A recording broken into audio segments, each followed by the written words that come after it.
Hello, and welcome to the Music and History channel. I'm your host, Colin McKay, and today we're going to talk about music and history, and specifically the time-honored question, can one of the most famous music groups ever, the Eagles, can they rock? Some say they can't rock. Some don't care. But that's what today's story is about. And if you like this story and others, please do subscribe to the Music and History channel. I'd much appreciate it. So let's get right into the story. Today, the Eagles. Certainly one of the most popular groups of all time.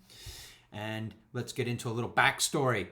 They were first being managed by David Geffen, a media mogul if there ever was one.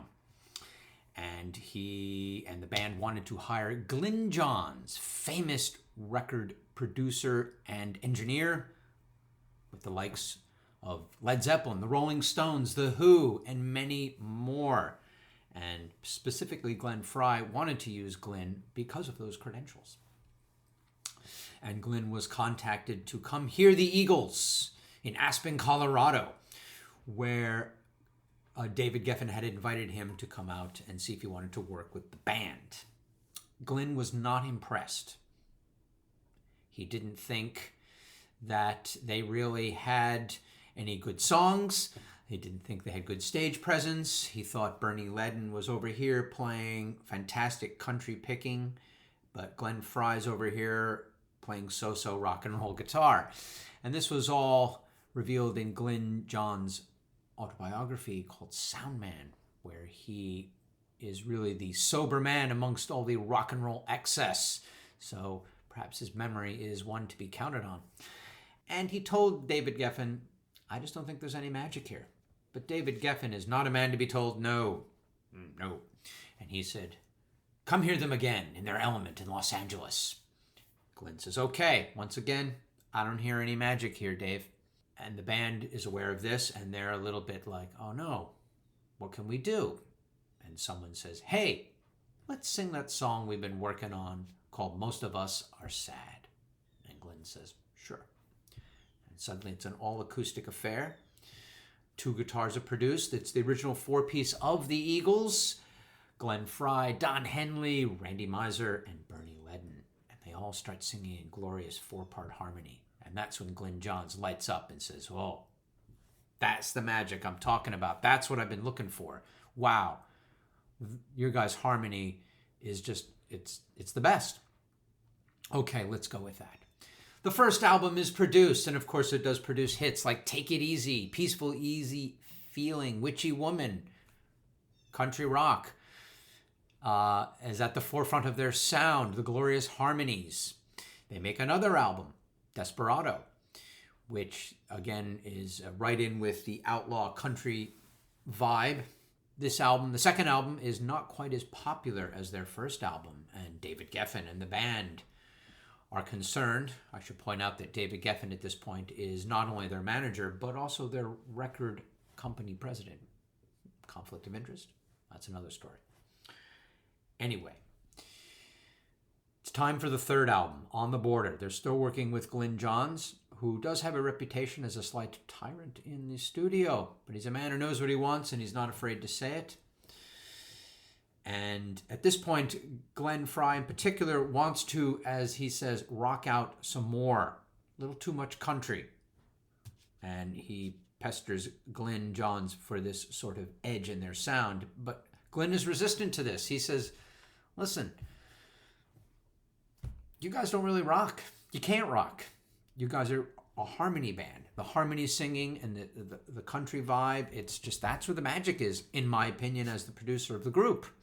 And I think you guys should stick with that. And Glenn Frey is annoyed by this. What do you mean we don't know how to rock? I'm from Detroit. And Glyn says, I don't care where you're from. I've worked with the Rolling Stones, Led Zeppelin, The Who. They rock, my friend. You do not. And they had just finished recording Best of My Love, which went on to be their first #1 hit.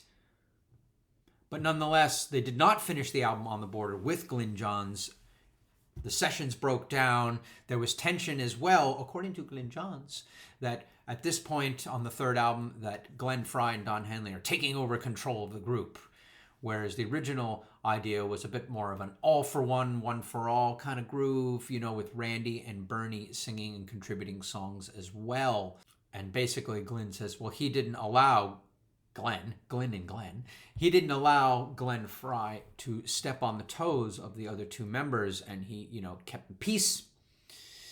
But at this point, the sessions break down. The band is very unhappy, and I wouldn't say Glyn Johns was so much fired as the session stopped, and they just wanted somebody else. They get a gentleman by the name of Bill Seismic, who is aware of Glyn Johns and his reputation, and calls Glyn up and says, they want me to do it. And Glyn Johns says, better you than me, mate.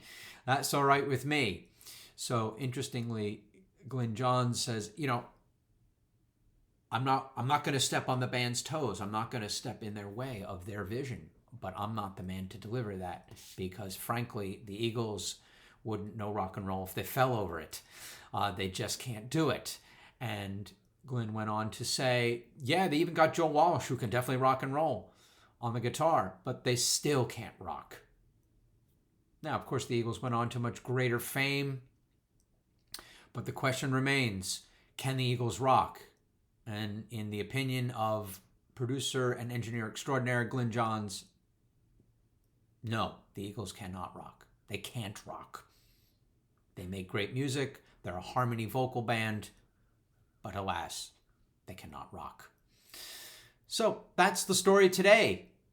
Yeah, behind the scenes look at the Eagles' first couple of records, and the ultimate question, can they rock? Does it matter? Who knows? I leave you with that story. I hope you've enjoyed it. The Music and History channel. I'm Colin McKay. And if you like it, please subscribe to the channel, and I'll keep more fun stories of music history coming your way. All right.